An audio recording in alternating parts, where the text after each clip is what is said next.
Dice Marcos, está dividido en pocas porciones, realmente son versículos muy cortos. En esta ocasión es una continuación de lo que sucedió en las semanas pasadas. Gracias, Santi, por estar ahí al pendiente. Si quieres estar ahí, vamos a ir checando algunos versículos. El contexto básicamente es que Jesucristo llega, sí, es ungido por María, sí, también cena con Jairo, con Marta, inclusive están por ahí en una cena, y posteriormente entra Jesucristo en un burrito a Jerusalén. El burrito es un animal que era considerado un animal de montura para cuando entraban los reyes en símbolo de paz. Cuando entraba un rey en un burro o una persona que había tenido una victoria, significaba: vengo no en caballo demostrando qué tan fuerte soy, sino vengo a demostrar que vengo en son de paz. Jesucristo, rompiendo el paradigma de los fariseos y de la cultura, en donde lo esperaban como un rey o como alguien que iba a venir a derrocar el gobierno de Roma de aquella época, entonces no se percataron de lo que Jesucristo estaba cumpliendo conforme a las escrituras del Antiguo Testamento. Jesucristo había sido anticipado por los profetas de que iba a entrar en un pollino, entiéndase, un burrito, en son de paz. Jesucristo iba a entrar a Jerusalén, en este caso iba a subir. Recuerdan que había estado altiplano, y Jesucristo cumple. Cuando Jesucristo entra a Jerusalén, lo más glorioso, déjenme decirlo y tirar como fantasía de la tradición, no es que lo hayan recibido con palmeras y con hosana y con mantos. Eso era una costumbre. Lo más glorioso que hizo Jesucristo llegando a Jerusalén fue ir al templo y limpiar la casa de Dios. Solo que eso casi no se habla. Limpió la casa de Dios realmente porque habían multitudes viajando a Jerusalén que estaban deseosos de poder celebrar la Pascua y de llevar sus animales en sacrificio. Palomas, ovejas, bueyes, etcétera. Los que no podían, porque habían viajado de muchos kilómetros para poder llegar a Jerusalén y dar su ofrenda, entonces mejor llevaban su dinero, y llegando allá, entonces había sucedido lo que los fariseos habían considerado o lo habían torcido en una acción de negocio. Tú vienes de muy lejos, no puedes cargar a todas tus chivas, literalmente, entonces yo te vendo una chiva para el sacrificio. Te doy el cambio, sin embargo, todo eso se torció, todo eso se manchó, todo eso quitó el propósito de que los gentiles pudieran llegar a este espacio destinado en el templo, ¿sí?, para orar, para poder ofrecer sus sacrificios. Por eso Jesucristo se enoja santamente. Vimos hace 8 días de qué tanto tú y yo nos podemos enojar, porque atentan en contra de nuestro reino. ¿O en alguna ocasión has podido ver que te has enojado, airado o hecho un acto violento para poder conservar la santidad de Dios? En mis años cristianos, conozco muy pocas personas que se han enojado sinceramente con otra persona porque están faltando a la santidad de Dios. Casi todos los demás nos enojamos porque atentan en contra de nosotros. Somos muy egoístas. Los fariseos habían sido advertidos desde capítulos atrás de que iban a ser sancionados, iban a ser cortados desde el tronco si no daban fruto. También Jesucristo ya les había advertido, como quien tiene autoridad, de que sus esfuerzos religiosos eran falsos. Por lo tanto, los fariseos y todos los religiosos decían: es que la tradición de los hombres, de nuestros antepasados, siempre lo hemos hecho así. Nos lavamos las manos y tenemos todo este rito. No está mal.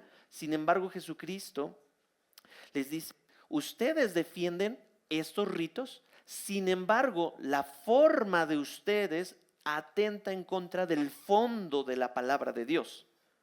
Por eso Jesucristo una y otra vez les dice: hipócritas, sepulcros blanqueados, estás muy bañadito por fuera, luces muy bonito, pero por dentro tu corazón tiene malos pensamientos, tiene egoísmos, pleitos, disensiones, etcétera. ¿Ves que del corazón salen todas estas cosas? Y Jesucristo desde antes ya les había advertido.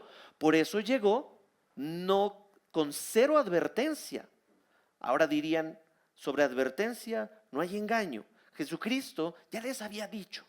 Y Jesucristo sabe, entiende, vivió y nos modeló una vida de oración.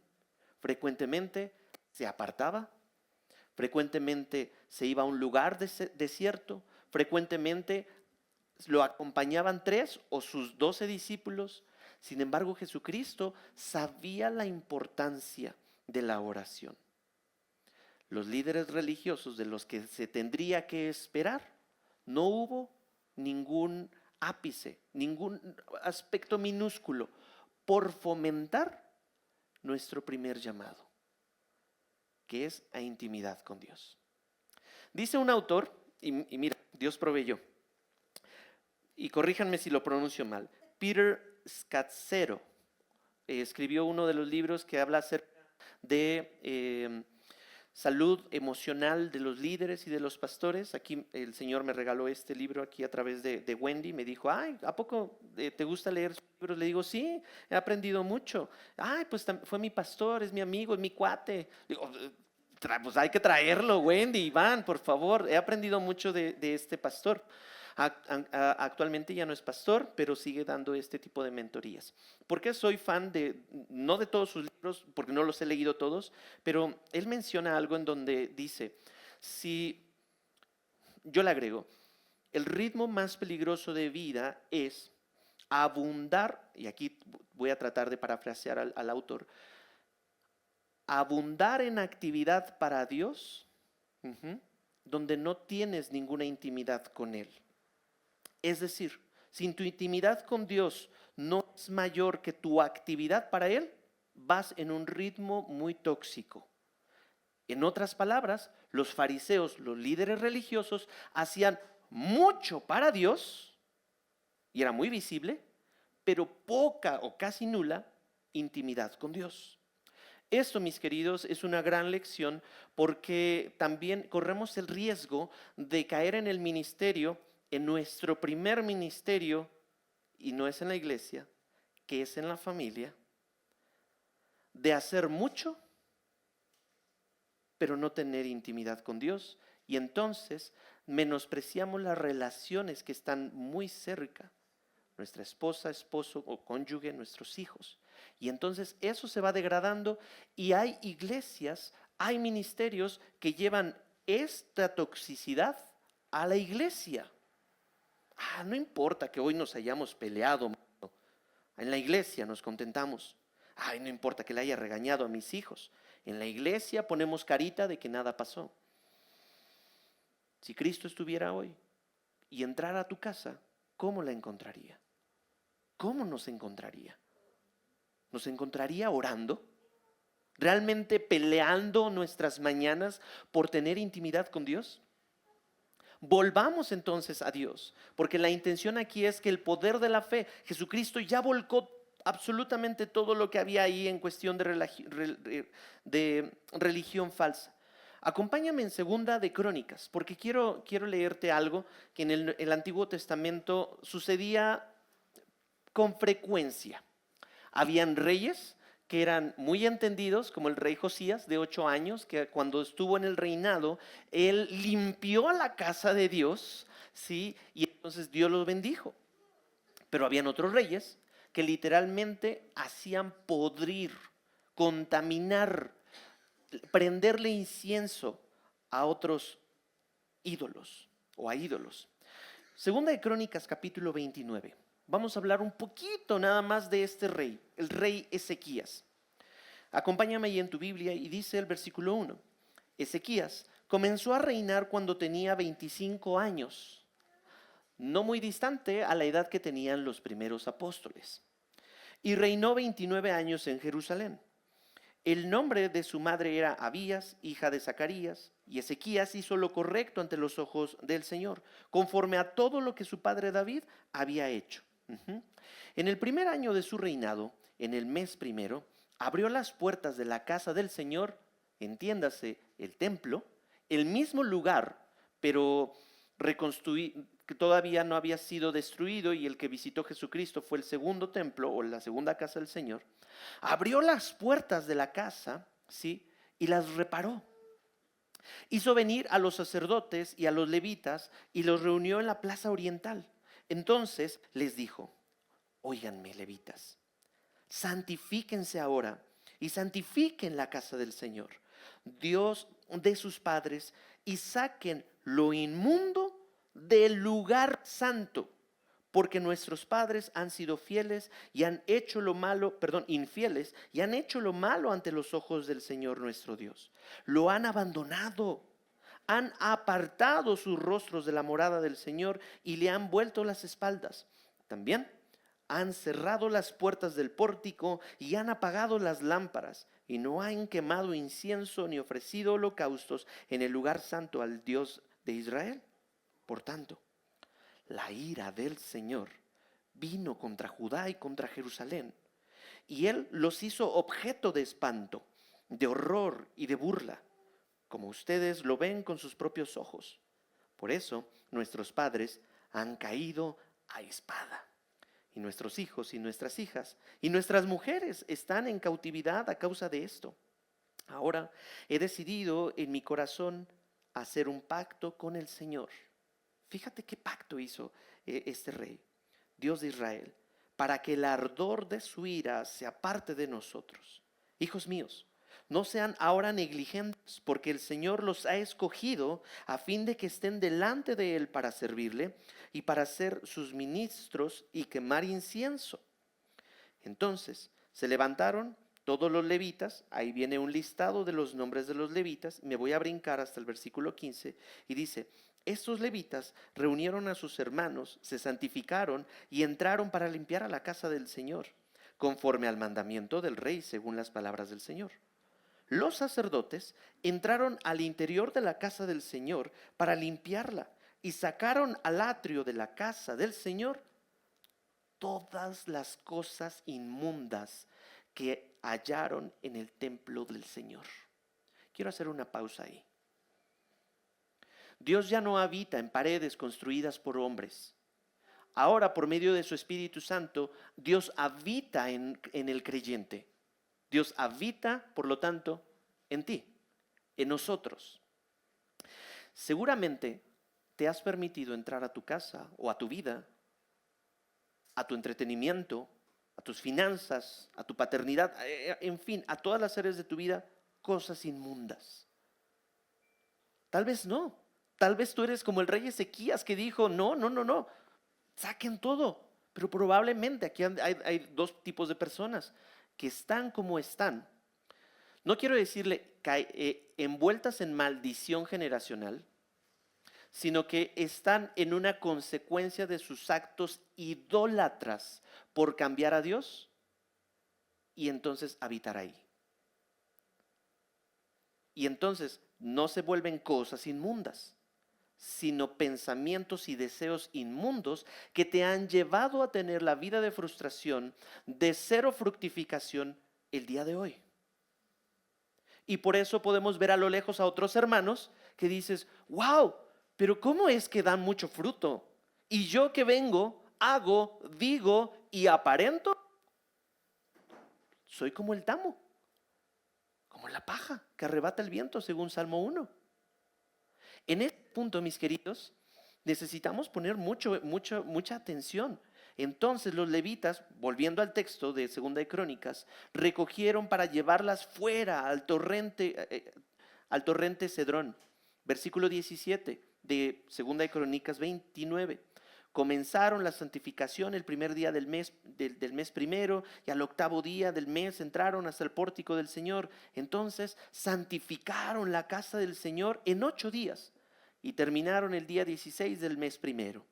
Después, ¿sí?, fueron al rey Ezequías y le dijeron: hemos limpiado toda la casa del Señor, el altar del holocausto con todos sus utensilios y la mesa del pan de la proposición con todos sus utensilios. Además, todos los utensilios que el rey Acaz con su infidelidad A veces se dice el pecado, más no el pecador, pero en este caso fue inspiración de Dios. Y aquí sí se están diciendo el pecado, al pecador y el pecado. Acaz, en su infidelidad, había desechado durante su reino y los hemos preparado y santificado. Y ahora están delante del altar del Señor. Entonces el rey Ezequías se levantó temprano, reunió a los príncipes de la ciudad y subió a la casa del Señor, y trajeron 7 novillos, 7 carneros, 7 corderos y 7 machos cabríos como ofrenda por el pecado del reino, por el santuario y por Judá. El rey ordenó a los sacerdotes, los hijos de Aarón, que los ofrecieran sobre el altar del Señor. Mataron novillos, y los sacerdotes recogieron la sangre y la esparcieron sobre el altar. También mataron los carneros y esparcieron la sangre sobre el altar. Asimismo mataron a los corderos y esparcieron la sangre sobre el altar. Después empieza todo esto, me brinco hasta el versículo 25. Luego Ezequías situó a los levitas en la casa del Señor con címbalos, con arpas y con liras, conforme al mandamiento de David y de Gad, el vidente del rey, y del profeta Natán, porque el mandamiento procedía del Señor por medio de sus profetas. Sigue la narrativa. En este punto ya hilaste las dos historias. No es que lo que sucedió con Cristo haya sido distinto, sino que Jesucristo, el dueño de esta casa, porque ser Dios, Él tuvo toda la autoridad para echarlo afuera. Mis hermanos, tú y yo, el que tiene la máxima autoridad para entrar al fondo de tu hogar, que tu corazón, de tu mente, ese es Dios. Circuncidar esa inmundicia de tu corazón, limpiar esa inmundicia de tus pensamientos, porque no estamos hablando de tenedores como en el Antiguo Testamento, no estamos hablando de una mesa. Ay, pastor, es que si supiera lo que ha pasado en mi cama, ay, pastor, lo que supiera lo que lo he visto en mi teléfono celular, realmente no me interesa. Esa es tu vida personal con Dios. Si tú quieres mostrármelo y contármelo, adelante, vamos a orar y vamos a buscar al Señor juntos. Sin embargo, si tú sigues manteniendo estas cosas inmundas en tus ojos, en tu corazón, en tu mente, que no estamos hablando de objetos, sino de deseos, fíjate lo que Jesucristo hizo, versículo 20. Y lémoslo con lo que hizo el día anterior, cuando maldijo, tuvo hambre y maldijo a la higuera. Por la mañana, ¿sí?, cuando pasaban, vieron la higuera seca desde las raíces. Entonces Pedro, acordándose, dijo a Jesús: Rabí, mira, la higuera que maldijiste se ha secado. Como sorprendido. Recordamos que la nación de Israel era relacionada con los higos. No había dado fruto, no había dado un buen fruto, como el fruto del amor que había dicho Jesús en capítulo 15, y entonces Jesús la maldijo. Es una maldición específica para el pueblo, para los judíos. No te vayas a adjudicar, híjole, no, yo creo que sí, yo soy la higuera maldita de la iglesia. Y no, mi hermano, esta maldición es específica para unas personas y fue específica en una temporada. Así que no te adjudiques. Pero sí podemos ver el principio. No dejemos contaminar el templo de Dios con deseos inmundos. Versículo 22, Jesucristo no hace un drama con respecto a la higuera, sino que le explica respondiendo: tengan fe en Dios. ¿Qué significa esto? ¿Qué significa esto? Posteriormente va en 3 fragmentos, Jesucristo va a empezar a desarrollar su respuesta. Versículo 23 empieza el desarrollo y el despliegue. En verdad les digo que cualquiera que diga a este monte, quítate y arrójate al mar, y no dude en su corazón, sino crea que lo que dice va a suceder y le será concedido. Esto no es una justificación para el movimiento positivo en donde mentalízate y ten un Ferrari, y entonces el siguiente año vas a tener un Ferrari afuera de tu casa. Esto no quiere decir. Lo que sí quiere decir es que un corazón sincronizado con el del Señor, como el Salmo 37 lo especifica, su deseo está en el Señor, su fidelidad está en el Señor, y su voluntad ha sido refinada conforme a la voluntad del Señor, el siervo, el que está en las manos del Señor levantando una oración, este santo va a orar cosas santas. ¡Qué gran lección! Ahí, mis hermanos, salgamos de la caja en la que nos encontramos tú y yo dando vueltas como ratones. Es que Dios no me concede, es que Dios no me brinda, es que Dios no me escucha. Y eso, mi hermano, es igual de inmundo y terrenal que lo que las demás personas piden. Jesucristo les dijo, ¿por qué me piden eso? Los incrédulos piden eso y se preocupan por eso. Busca primeramente el reino de Dios y su justicia y todo lo demás vendrá por añadidura. ¿Cuándo fue la última vez que tu oración no se caracterizó por pedir en ti, sino en pedir el reino de Dios en tu vida, en tu casa, en tu familia, en tu iglesia? Ahora, todo el año pasado dedicamos 12 meses a predicar acerca del reino de Dios. No voy a desplegar mucho ahorita, pero básicamente el reino de Dios es poderle conceder en nuestro corazón el gobierno de Dios para que Él pueda hacer lo que le plazca y convertirnos a su imagen. El reino de Dios no se trata de que va a venir y va a instalar y desinstalar y todo esto, sino primeramente mientras la glorificación sucede, aquí entonces tú y yo es el momento en el que podemos someternos a Dios y decir, soy ciudadano del cielo, Señor, ¿cómo es que tengo que pedir? Y miren, un caso muy cercano de una mujer que oraba día y noche, en las mañanas, en una temporada muy, en donde ya no sabía qué hacer con sus hijos, porque sus hijos eran rebeldes, sus hijos estaban muy adictos a la droga, adictos a la pornografía, adictos al entretenimiento y al placer inmediato. Y esta mujer piadosa durante años estuvo orando por sus hijos, por su esposo, por sus nietos. Y aún ese problema es como una gran montaña en su vida.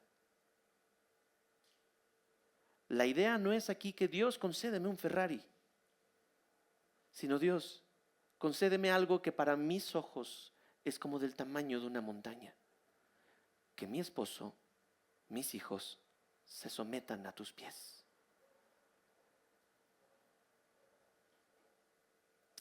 Esto realmente confrontó mucho mi fe, porque mientras estaba estudiando y leía el contexto y el Señor me pausó en el milagro de los 7 panes, y Jesús les preguntó, ¿cuánto tienen? 7 panes. 7 cosas insignificantes para alimentar a 5,000. Denme su miseria, que yo la multiplicaré. Esta es una gran lección de fe, porque a veces he sido tan cobarde en no ser valiente, en pedir cosas que sobrepasen mi entendimiento para la gloria de mi familia, para la gloria de la iglesia, para el beneficio de nuestra ciudad, y me conformo con miserias. 7 panes. Señor, no, yo aquí con 7 panes hago milagros. ¿Cuándo fue la última vez? Y platicaba con mi esposa en la semana de esto. El Señor nos mueve a levantar oraciones que son más grandes que nosotros. Y dijo, es que Dios me está llevando a hacer oraciones osadas. Porque mis últimas conversaciones han sido mediocres. Hasta donde está mi umbral de la acción. ¿Por qué no empezamos a pedir? Y no quiero sonar raro, pero ¿por qué no empezamos a orar por aquellas cosas que para nosotros lucen como un gran monte y que por el poder de la fe que se nos ha sido concedido, porque Cristo es el autor y el consumador de la fe, empezamos a dar pasos de fe? Júntate con hombres y con mujeres que han dado pasos de fe. Porque normalmente te has juntado con puro fariseo. y puro lleno de hojas de higuera. No, no, no, no, aquí en mi zona segura. Y cuando te has encontrado con aquellos que han tenido tanta fe, dices, wow, Señor, mis oraciones son tan minúsculas, tan pequeñas. Por eso dice, quítate y arrójate al mar. Y no dude en su corazón, sino crea que lo que dice va a suceder y le será concedido. Salvación de tus hijos, vientres fructíferos, un trabajo, un gran problema en cuestión de salud, diagnósticos, viajes, no lo sé. Ya hemos visto hasta aquí que nuestros deseos tienen que ser pasados y filtrados por la voluntad de Dios. Por eso al momento de decir viajes, etcétera, etcétera, yo ya estoy esperando de que tú hayas refinado tus deseos con Dios. Versículo 24, por eso les digo que todas las cosas por las que oren y pidan, crean que ya las han recibido y les serán concedidas. Últimamente en mi hogar estábamos teniendo muchas conversaciones de este tipo, pero en el sentido opuesto. Observando lo que no tengo, y si yo pienso y empiezo a decir es que no tengo, y es que me falta, y es que carezco, pues entonces, evidentemente, me voy a dar cuenta de que no tengo y de que carezco. Sin embargo, aquí Dios, todo esto es verdad. No es mi interpretación, es lo que Dios está diciendo aquí, está diciendo, por eso les digo estas cosas, oren y pidan. Sin embargo, a veces no tenemos el matrimonio que Dios desea, la paternidad que Dios desea, la masculinidad que Dios desea, los hijos que Dios desea, la vida que Dios desea, porque no pedimos. Mi hermano, tú me puedes externar o a cualquiera de tus líderes de Grupo Conexión, al pastor, a tu consejero, tus solicitudes y motivos de oración. Pero es muy penoso que cuando alguien te pregunte, ¿y tú ya oraste? Y digas, no. Híjole. No piden, no tienen porque no piden, dice Santiago. Y lo que piden es para gastarlo en sus placeres y en sus deleites. Por eso traman y hasta hacen homicidio y guerras entre ustedes. Por eso para Jesucristo la oración es como el oxígeno para el cuerpo. La oración así es como oxígeno para el cristiano. ¿Te sientes ahogado por las circunstancias? ¿Te sientes ahogado por todo lo que está sucediendo? Pablo podría compadecerse y ser muy empático contigo.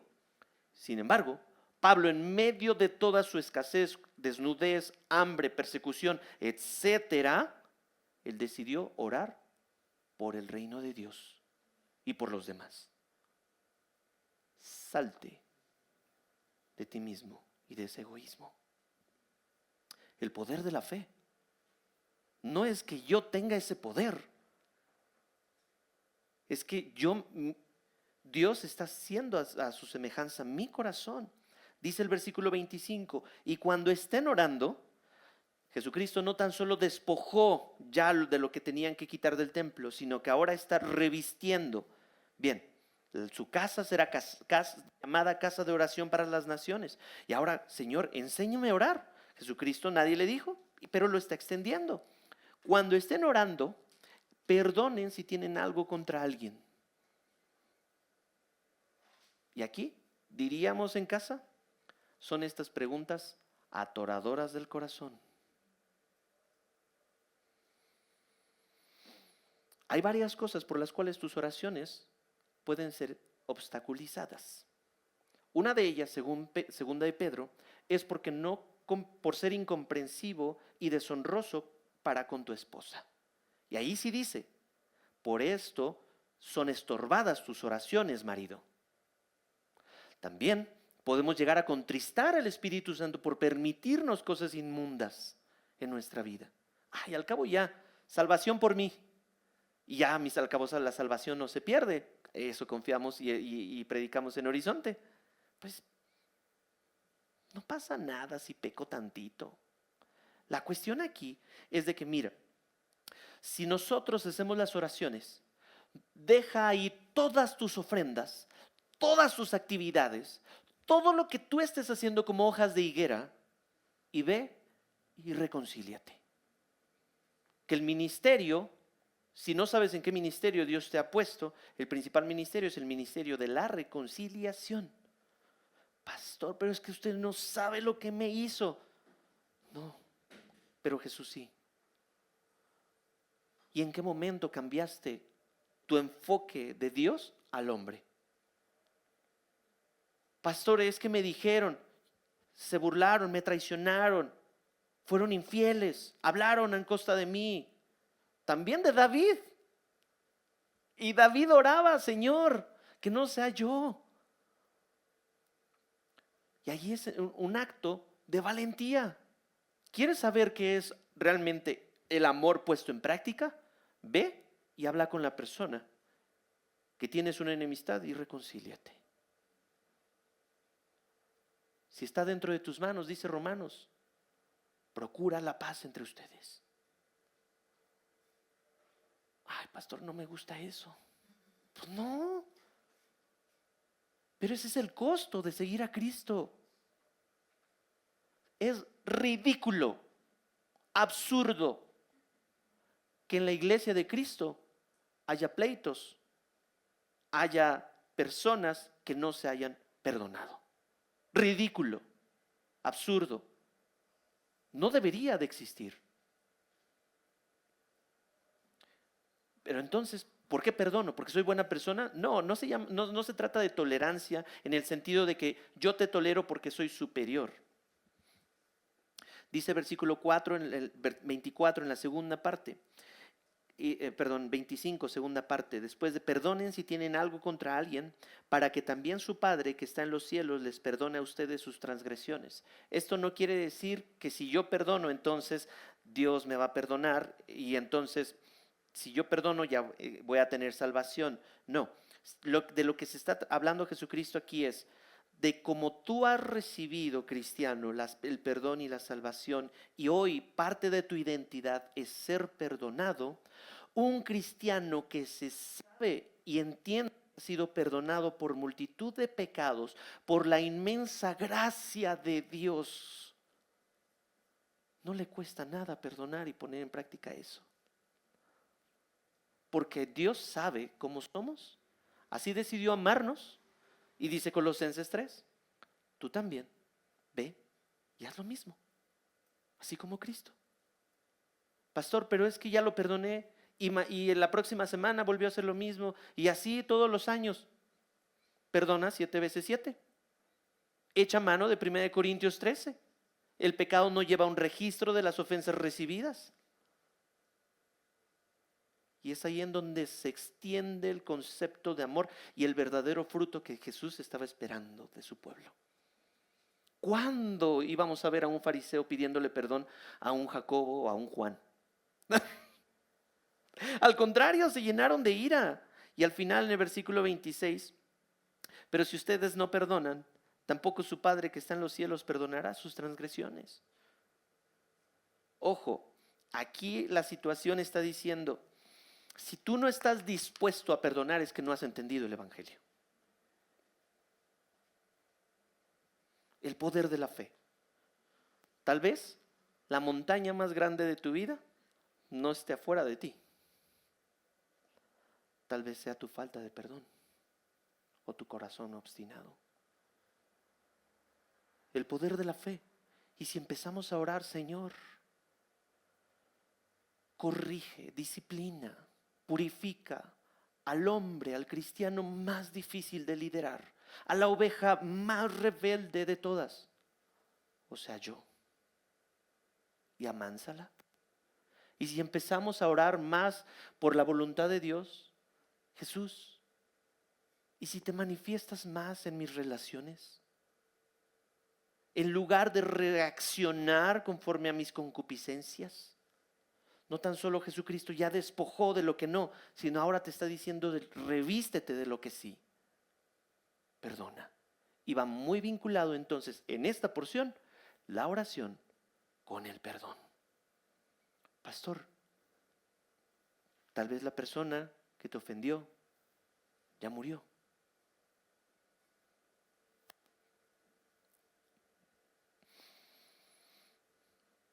Haz un ejercicio. Escribe una carta. Y escríbelo. Porque a veces mi esposa y yo somos más valientes escribiendo que verbalizando.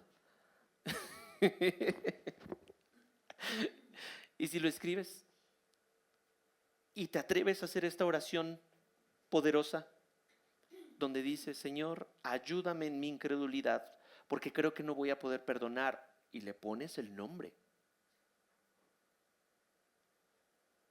Ayúdame a perdonarlo. O para los más valientes: Señor, delante de ti, hoy que ya no está, mi padre que abusó, mi madre que me ignoró, mis hermanos, mis amigos, etcétera, hoy decido perdonarlos.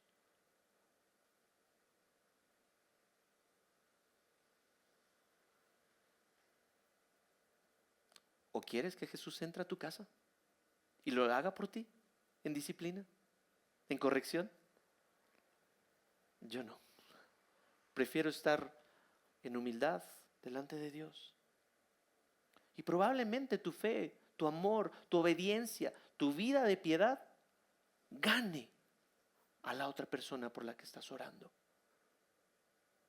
¿Cómo es? ¿Cómo es que me está dando de comer y de beber si soy su enemigo? Bueno, lo que harás es amontonar un montón de ascuas en su cabeza. Otra versión diría: dale de comer a tu enemigo, de beber, y amontonará vergüenza en su cara. ¿Por qué este que le he hecho tanto daño me sigue extendiendo perdón, amor y paciencia? ¿No dice Jesucristo: carguen mi cruz y síganme? ¿No dice Jesucristo: perdonen 7 veces 7 al día si es necesario? Mis queridos, aquí está la clave. Volvamos a limpiar la casa de Dios. Volvamos a la oración que Dios bendice. Y el riesgo que enfrentamos nosotros al implementar una cultura ministerial o de iglesia meramente pragmática, es decir, activista sin fondo, así como una cultura ministerial meramente teórica, o una enseñanza sin modelaje, cualquiera de los dos extremos corremos el riesgo de desviarnos de la religión pura y sin mancha a una religión falsa. Y cito a mi pastor, que en las últimas semanas también ha podido extender esta visión con los demás horizontes, en donde él ha dicho: la esencia de la religión falsa es que un cristiano se involucre en actividades religiosas mientras carece de intimidad espiritual. Por tanto, mi oración pastoral es de que Dios nos dé un corazón manso y humilde.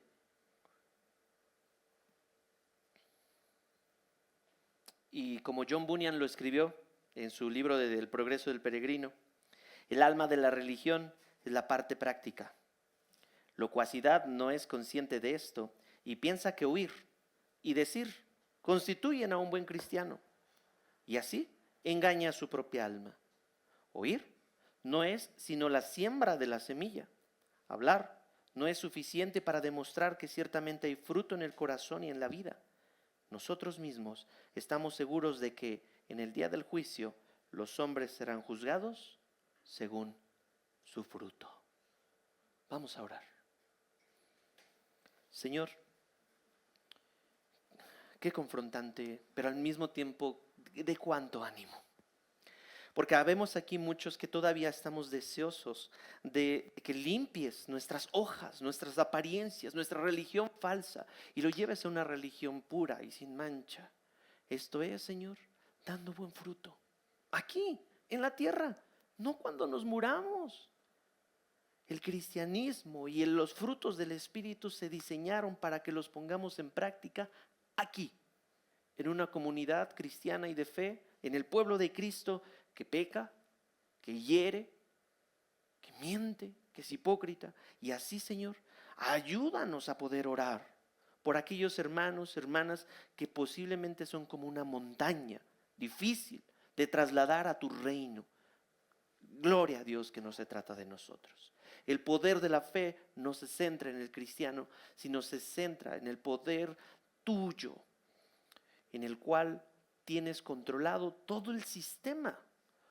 Con tu palmo puedes medir las Pléyades, las estrellas, el cosmos completo y al mismo tiempo, Señor, puedes sostener nuestra vida para que nuestra vida no caiga en una inmundicia y ya después nuestra habitación se vuelva un cochinero.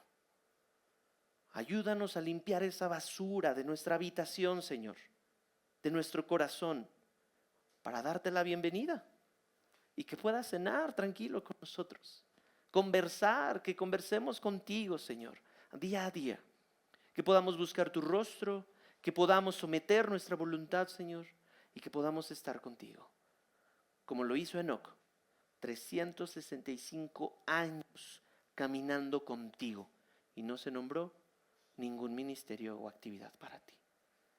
Que nuestra iglesia sea como ese árbol plantado junto a corrientes de aguas, que da su fruto a su tiempo y su hoja no cae, porque medita y se deleita en tu ley de día y de noche. Señor, concédenos ese fruto. Hay esperanza. Ahí podemos salir de aquí, Señor, orando diferente, teniendo una perspectiva y una espiritualidad emocionante por el próximo oración que tú vas a depositar en nuestro corazón, en nuestra mente, más allá de nosotros mismos. En el nombre de Cristo, purifica nuestras oraciones. En el nombre de Jesús. Amén.